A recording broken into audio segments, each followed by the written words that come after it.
Payg'ambar alayhisolatu vassalom bunaqangi xo'mraygan odam bo'lmaganlar. Sertabassum bo'lganlar.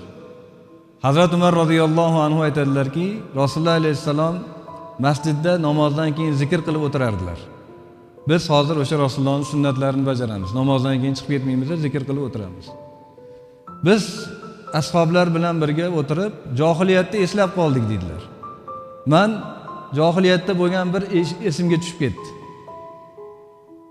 Bir kun deb sahobalarga aytib beribdilar-da. Bir kun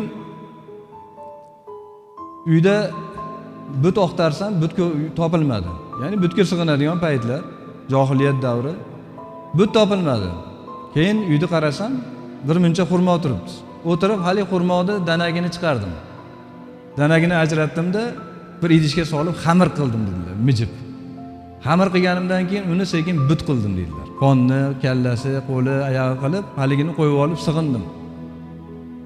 Keyin bir muddat o'tgandan keyin yegani narsa oqtarib qoldim. O'shandan boshqa narsa yo'q ekan, haligi butni kallasidan boshlab yeb qo'ydim desalar, sahobalar kulishdi dedilar. Shunda Rasululloh alayhisalom bizni ko'rib shunaqa kuldilarki, hattoki milklari ko'rinib ketdi. Masjidda Payg'ambar alayhisalom shunaqa bo'lganlar, sertabassum bo'lganlar. Hattoki bir bodiyada, cho'lda deydi, Zohir ibn Harom degan bir sahobalari bor ekan. Zohir ismi. U Zohir shunaqa yaxshi yigit ekanki, Madina Munawvaraga cho'ldan ba'zi narsalarni olib kelib sotar ekan. Dehqonchilik shunga o'xshagan shaharda yo'q narsalar. Va Rasulullohga ham ilinib olib kirar ekan. Payg'ambar alayhisalom unga ham hadiya berar ekanlar. Uni to'g'risida Rasululloh alayhisalom zohiruna badiyatuna deb qo'yarkanlar. Zohirimiz bizni cho'limiz deb qo'yarkanlar. Qanday baxtli sahoba, erkalatib Rasululloh alayhisalom shunday olsalar. Bir kun Payg'ambar alayhisalom bozorga kirsalar, Zohir o'zini olib kelgan narsasini sotayotgan ekan. Rasululloh alayhisalom uni ortidan keldilarda, ikkita yelkasidan mahkam ushlab, ko'kraklariga bosib oldilar. Shunda Zohir qo'yvor dedi. Kimligini bilmaydi-da. Shunda Rasululloh alayhisalom qo'llarini oluvdilarki, "Naq qarab tur, yo Rasululloh, sizmi deysiz?"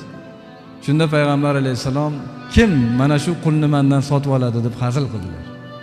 Shunda Zohir aytdiki, "Ya Rasululloh, agar meni bozorga solsangiz, bozoringiz kasod bo'ladi. Men arzon qulman-da" dedi. Shunda Rasululloh alayhisalom, "Balki sen qimmat qulsan" deb kuldilar. Rasulullohning shunaqangi sertabassum, hattoki shunaqa chiroyli hazillari bor edi.